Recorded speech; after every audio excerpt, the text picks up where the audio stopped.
भगवान श्री कृष्ण कहते हैं, बीते कल और आने वाले कल की चिंता नहीं करनी चाहिए कि जो होना है वही होगा, जो होता है अच्छा ही होता है, इसलिए वर्तमान का आनंद लो। एक व्यापारी था, उसका व्यापार बहुत ही अच्छा चल रहा था। उसका एक विश्वसनीय नौकर था। वो नौकर अपने काम से काम रखता था और ज्यादा कुछ बोलता भी नहीं था। एक दिन वो नौकर काम पर नहीं आया। उसके मालिक ने सोचा कि वो पिछले 10 साल से यहाँ पर काम कर रहा है और उसने कभी पगार बढ़ाने की बात भी नहीं की है। वो बहुत ही ईमानदार भी है। मालिक को लगा कि शायद उसे अपना पगार कम लग रहा है, इसलिए वो आज काम पर नहीं आया। ऐसा सोच करके मालिक ने उसका पगार बढ़ा दिया। दूसरे दिन वो नौकर काम करने आया। उसे अजीब लगा और पता भी नहीं था कि मेरे मालिक ने मेरी पगार क्यों बढ़ा दी है। वो वैसे ही काम करता रहा जैसे वो पहले करता था। काश मैंने ये पहले किया होता। पैसों की कीमत क्यों करनी चाहिए। 3-4 महीनों के बाद फिर से वो नौकर काम पर नहीं आया। वो बिना बताए ही काम पर नहीं आया था। इस बार उसके मालिक को ये बात पसंद नहीं आई।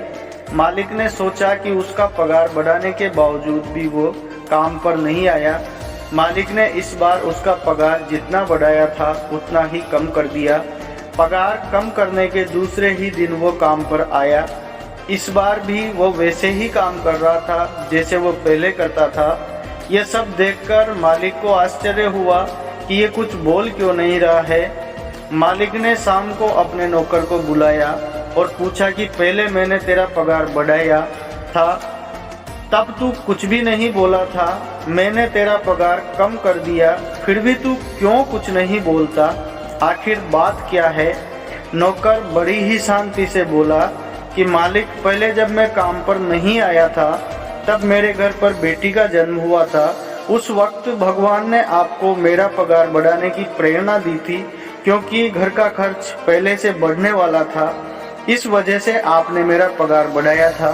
दूसरी बार जब मैं काम पर नहीं आया था तब मेरे पिताजी की मृत्यु हो गई थी। भगवान को लगा होगा कि एक व्यक्ति का खर्च कम हो गया है, इसलिए आपको मेरा पगार कम करने की प्रेरणा दी।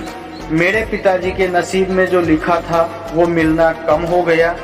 भगवान जो करते हैं वो सोच समझकर ही करते हैं, इसलिए हमारे साथ जो होता है वो अच्छे के लिए ही होता है। हमें ऐसा ही सोचना चाहिए। नौकर की ये बात सुनकर मालिक ने उससे कहा कि तेरी बात बिल्कुल सच है। आज से तू मेरा नौकर नहीं पर मेरे परिवार का ही हिस्सा है। ऐसा बोलकर मालिक ने नौकर की पगार दुगनी कर दी। इसी प्रकार अभी आपका कैसा भी समय चल रहा हो दोस्तों, ये सोचो कि भगवान ने मेरे लिए जरूर कुछ सोच कर रखा है। इसलिए आज की परिस्थितियों से घबराओ मत और उनका सामना करो और अपने जीवन में आगे बढ़ो। आगे सब कुछ बहुत अच्छा होने वाला है। मिलते हैं दोस्तों अगले इंस्पिरेशनल वीडियो में। तब तक के लिए जय श्री कृष्णा।